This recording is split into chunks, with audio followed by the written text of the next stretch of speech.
Irmãos, graça e paz da parte de nosso Senhor Jesus Cristo. Vamos prosseguir explorando nossa revista Desigrejado, Nem Pensar. Jesus, sim. Igreja, também. Da editora Cultura Cristã, revista Nossa Fé. Oremos. Senhor Deus eterno, capacita a cada um dos teus filhos a se alegrar em tua santa vontade e a compartilhar das graças recebidas e também das dificuldades enfrentadas por cada um, para que haja edificação do teu corpo e o crescimento espiritual da tua igreja a partir da comunhão demonstrada comunitariamente. Estimula-nos a congregar, respeitando as diferenças culturais de cada família, suas preferências, suas carências e, sobretudo, suas necessidades espirituais, sociais e relacionais.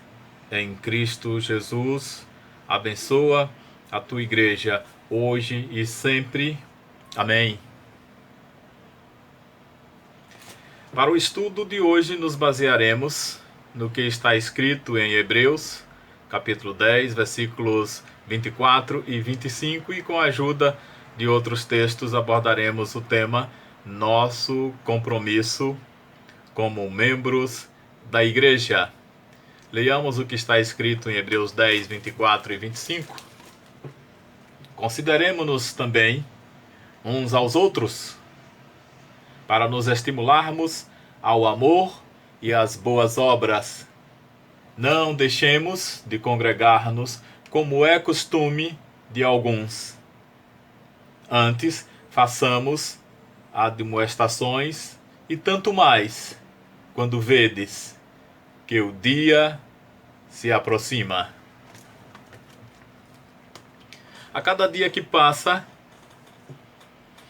a igreja tem se descaracterizado em decorrência da fragilidade dos compromissos de muitos de seus membros. Uma das marcas mais notórias na vida da igreja é que muitos são apenas espectadores, estando muito aquém de seguidores de Cristo. Judas Iscariotes talvez seja o modelo que mais se aproxime entre os apóstolos da realidade de nossos dias.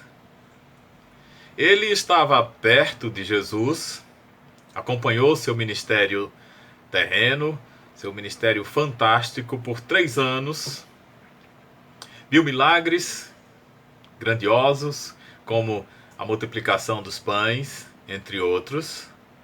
Assumiu o cargo de responsabilidade entre os apóstolos, ele era tesoureiro, mas não estava verdadeiramente comprometido a seguir Jesus. Que triste fim Judas teve. Tem muita gente atualmente assistindo o show da vida cristã e às vezes até assumindo cargos, contudo, sem entender que acima do compromisso com a religião, o compromisso com a denominação, o compromisso com a obra de Deus, vem o compromisso com o Deus da obra. O compromisso sério, pessoal e constante de seguir Jesus por onde ele for. Aprendemos que a igreja deve ser vista como uma comunidade de pessoas, de indivíduos que foram transformados pelo anúncio do Evangelho, tornando-se filhos de Deus. A igreja de Cristo deve possuir um caráter organizacional com estruturas administrativas, hierárquicas e didáticas. Essas estruturas interligadas apontam para o cuidado de Deus em dirigir o seu povo. Qual a importância para os membros da igreja da natureza organizacional, dos dados estatísticos, do rol de membresia? Que tipo de relação deve existir entre os membros e sua igreja local, sua liderança, a disciplina E os dons espirituais? A Bíblia é clara quando nos diz: consideremo-nos também uns aos outros. Para quê? Com que objetivo? Para nos estimularmos ao amor e às boas obras. Tem pessoas que cresceram grandemente na prática do bem, na prática das boas obras, outras nem tanto. Precisamos do estímulo desses irmãos mais amadurecidos e com a prática excelente dos dons espirituais. Por isso não devemos deixar de congregar. Mesmo que isso seja já costume de alguns do passado e hoje mais do que nunca está na moda. Precisamos fazer admoestações uns aos outros. Isto é, aprendermos com um irmão determinadas práticas sobre determinados assuntos e da mesma forma ensinar a outros naquilo que conseguimos alcançar boa estatura. Quando alcançamos uma boa estatura cristã, precisamos disseminar isso junto com os nossos outros irmãos que têm dificuldade nisso que alcançamos e também, da mesma forma, nós nos mirarmos em outros irmãos que cresceram naquilo que nós temos dificuldade em avançar. É esse o objetivo de estarmos congregados, para que uns ajudem aos outros. Sem perder de vista que o dia se aproxima. Isso está no texto de Hebreus que lemos. Que dia? O dia do Senhor, o dia da vitória do Cordeiro, que foi morto, mas ressuscitou e hoje vive para sempre. Vamos juntos, congregados, celebrar a esse Deus. Quando Deus diz que não devemos deixar de congregar, Ele não quer dizer apenas que devemos ir regularmente à igreja. Isso devemos fazer, mas é muito mais do que isso. Devemos planejar ou considerar como podemos estimular os outros ao amor e às boas obras. Devemos nos envolver de coração nesse processo. E se não agirmos assim, estamos desobedecendo ao Senhor da igreja. No livro de Gênesis, capítulo 17, versículos 9 a 14, leia isso em casa, institui-se a circuncisão como um sinal da aliança de Deus com o seu povo. Leia Gênesis capítulo 17, versículo 9 a 14. Em Deuteronômio capítulo 10, versículo 16, o povo de Deus é estimulado a efetuar a circuncisão do coração. Fato esse, alertado mais tarde por São Paulo, quando escreve aos Romanos no capítulo 2, versículo 25 e ao versículo 29.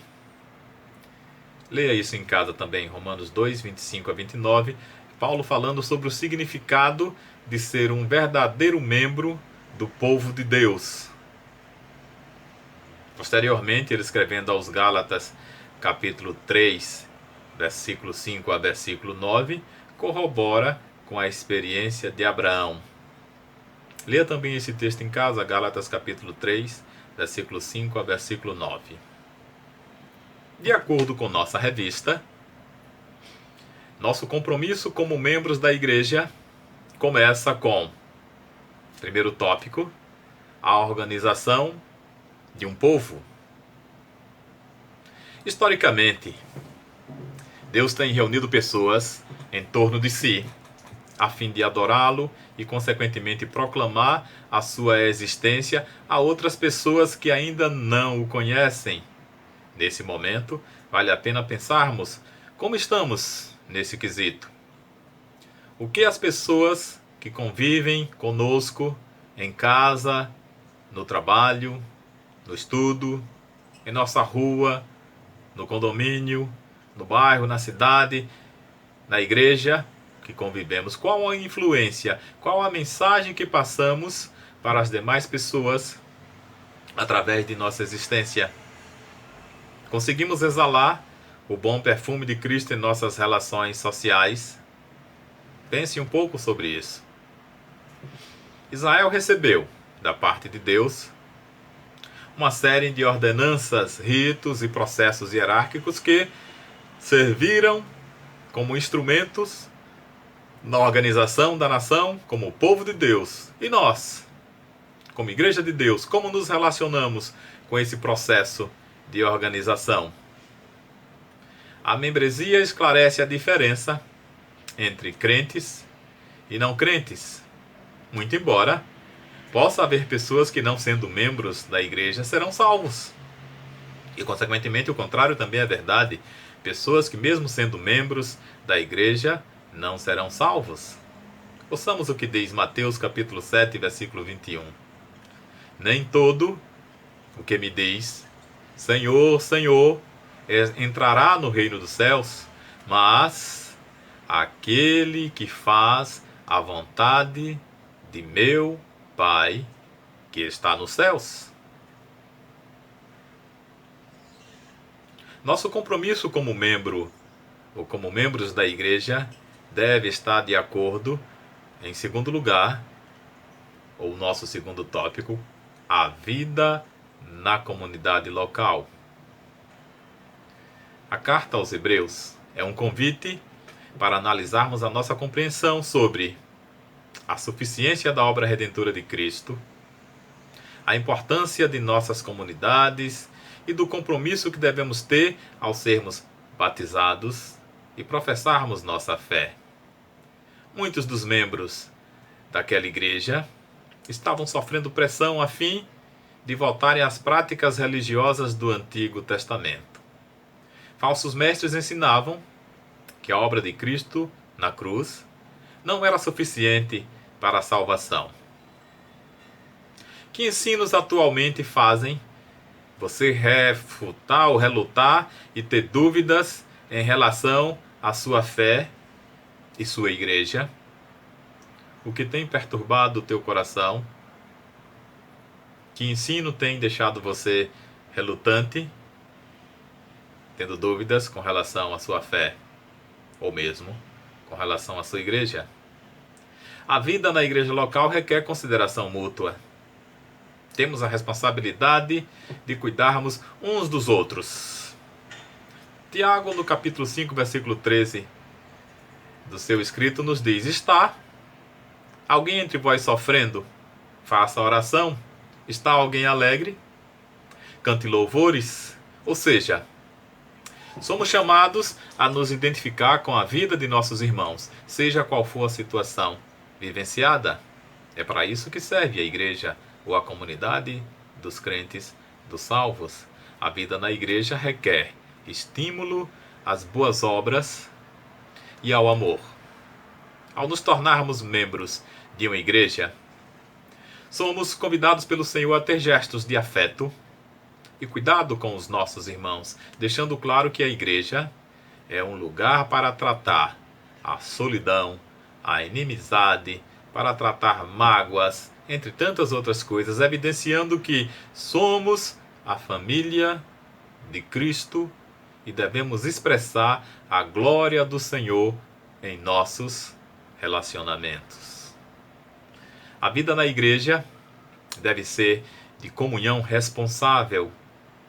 O encontro com Deus e com o seu povo nos cultos deve destacar o amor que dele recebemos e que somos estimulados a ofertar às demais pessoas na mesma proporção que recebemos. Vale a pena perguntar: o que você tem recebido de Cristo?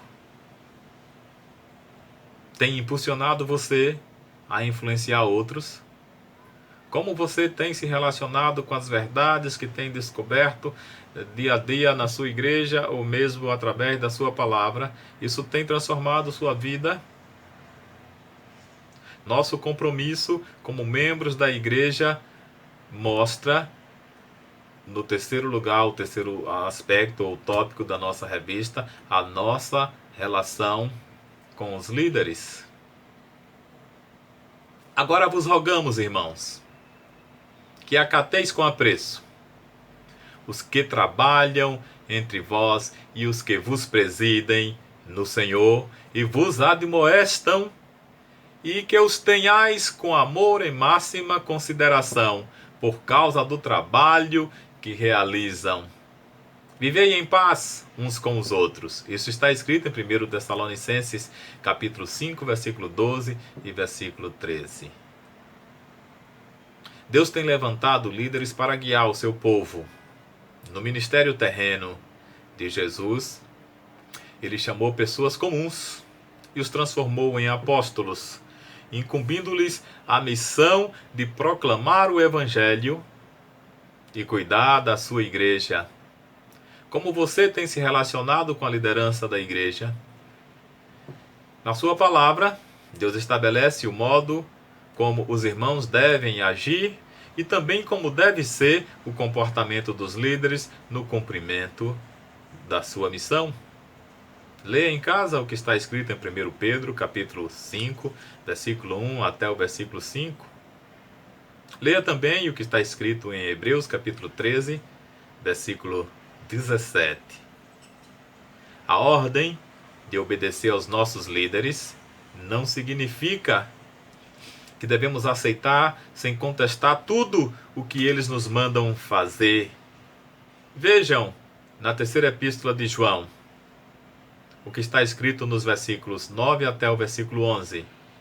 O que é dito sobre o ambicioso líder Diótrefes. Deus não quer que obedeçamos a líderes que nos mandam fazer o mal. Devemos obedecer-lhes somente quando nos mandam fazer o bem, como nos é dito em Atos, capítulo 5, versículo 29, parte B. Antes importa obedecer a Deus do que aos homens. Nosso compromisso como membros da igreja revela, em quarto lugar, nosso quarto tópico da nossa revista, a nossa ação abençoadora na comunidade local. Como tem sido essa sua ação em Sião? Deus concedeu dons espirituais a cada membro da igreja com um propósito. Com o propósito de edificá-la como uma expressão da nossa adoração, serviço e do privilégio de trabalhar com servos do Senhor. Somos chamados a ser instrumentos de edificação para a vida de nossos irmãos e de todo aquele que necessitar de amparo e de manifestações concretas do amor. Leia o que está escrito em Efésios capítulo 4, versículo 11 a versículo 13. Efésios 4, 11 a 13, e perceba como a diversidade dos dons concedidos por Deus à sua igreja, quando praticados por cada membro individualmente, torna um coletivo aperfeiçoado, ou seja, uma igreja plena como organismo vivo, o corpo de Cristo. E com isso resulta no crescimento e amadurecimento de cada indivíduo como parte dessa engrenagem chamada igreja. Essa verdade deve nos conduzir à consciência de nosso papel na igreja.